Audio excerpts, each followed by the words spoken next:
My final thoughts. So ultimately, this rig sells for about the retail price of a new Nord Electro. With all these beautiful, beautiful sounds that are at least equal to what's on the Electro.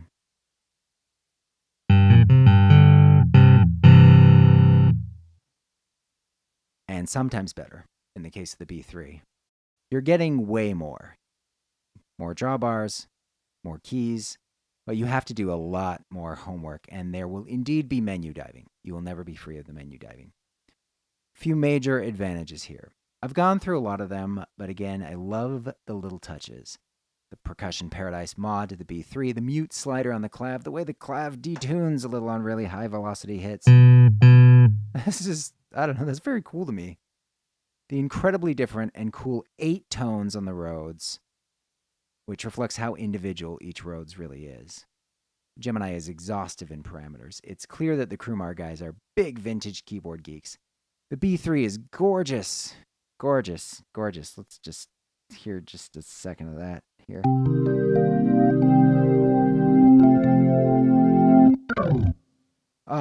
I cannot say enough about playing this in the full B3 VB3 setup with both manuals and all the drawbars. You feel like you're driving a Cadillac as opposed to being on a one manual 9 drawbar rig like a Hammond SK1 or the Electro I keep referring to that feel more like a Honda Civic. The Leslie drive, the speed, they sound great. There's only one other 20 drawbar workstation that I know of. It's the Hammond SKX. And of course, because it's Hammond, their B3 sounds this good, or maybe even a little better. But their EPs, their acoustic pianos, their clav leave a lot to be desired. There's no synth to speak of, and there's not the flexibility of assigning things to drawbars. The clav is great.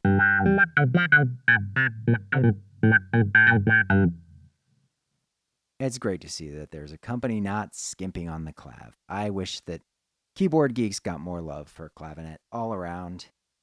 Whole world needs to love this instrument and know how weird and cool it is. This will do for now. You know, with the distortion, you can solo on the clav kind of electric guitar style very easily.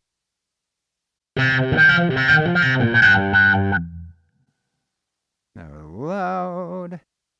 And with the buttons of the drawbars, it's a lot of fun to swap pickup settings mid-song and really open up on it like you're playing an actual clavinet instead of just using a preset. The synth is definitely the secret weapon here. It sounds just amazing.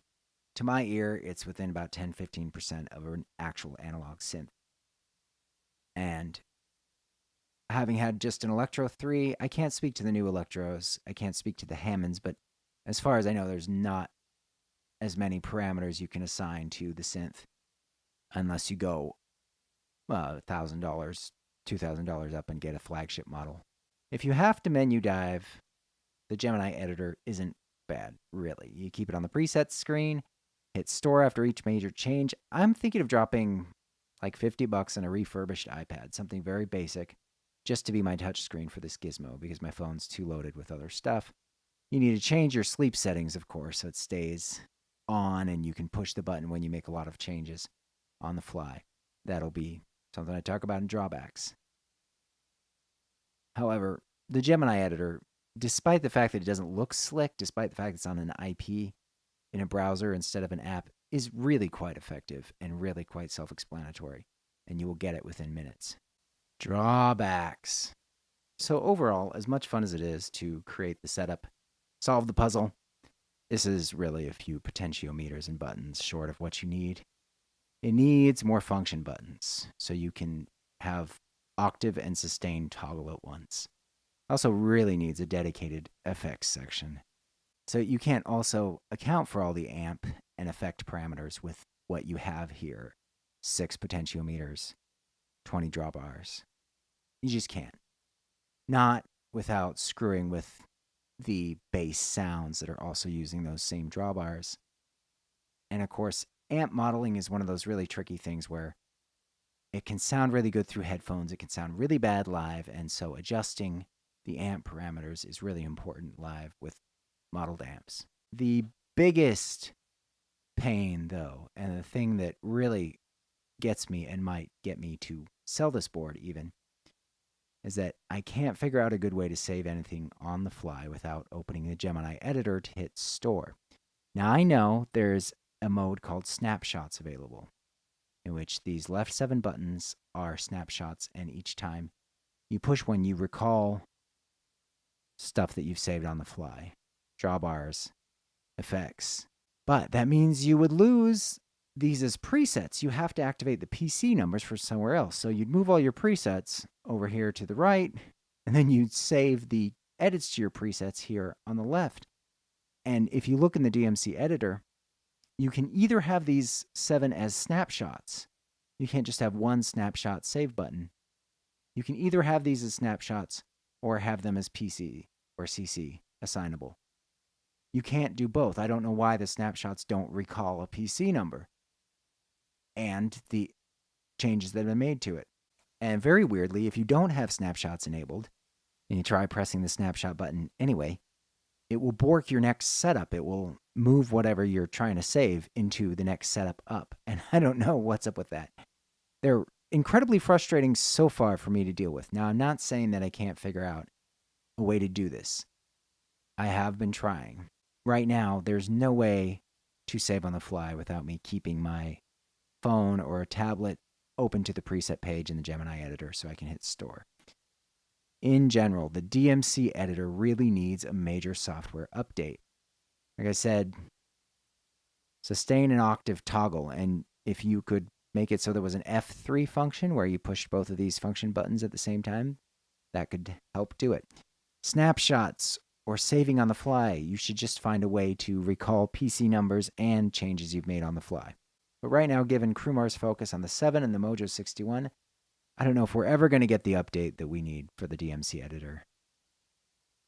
So again, Guido, Krumar guys, if you're watching, update the DMC editor, make it easier to save on the fly. Make the snapshots easier to use, make them carry the PC number. This board has been weirdly glitchy. So this may be a thing with me because this was used. But there was a weird issue with the half moon switch where it would not stay latched. It would switch from slow to fast randomly while I was playing. I think I fixed it by when I save my setups going into the global settings and resaving FC2, the port back here, as half moon switch. I've had some grounding issues where I heard a click in the headphones, or at one point the sustain pedal would click when I raised it. All those were generally fixed by just switching to a different outlet or a better shielded power strip. I know that Krumar's products have grounding issues more so than a lot of other boards. Make sure you get a good power strip like a Furman. I do need to replace the wall wart because something is loose in there. So again, this is a used board. Don't take my glitches to be universal. Still, as most keyboard players know, the cost of a Nord, which is what I know, is less about how good the sounds are. It's more about the fact that they never break, and if they do, they're easy to work on. I had a Kurzweil for years. Went to the shop once a year. My Korg is in the shop right now, and if my problems continue, this might need to hit the shop. My Electro, which I also got used, went 8 years without once having to go to the shop. But I will say that tech support for GSI Krumar is amazing. So Guido responds within 24 hours. He's on the boards on Facebook and keyboard forums and music player forums. It's a little harder to find local techs who know Krumar GSI products, so that might be a challenge. Very small nitpicks. I wish they'd included the Hohner electric pianos. They need some better acoustic pianos in that mid-range. I think the Wurlitzer and the Vox could use a little bit of work, just a little. Most of the presets come with way too much reverb. You're going to have to turn off the reverb and redial it in. It's a little annoying step, but, you know, it's idiosyncratic, hardly worth mentioning. Most of the presets also come with a little too much high end. You're going to have to EQ them. Overall, though, this is so much cool stuff. So much cool stuff. 2 manuals, 20 drawbars, an excellent B3. That secret weapon of a synth. It's the closest I have ever gotten to the one rig dream. Unless it completely craps out and the glitches get really bad, I'm not going to go back to a Nord or try a different brand. So well done to Krumar GSI.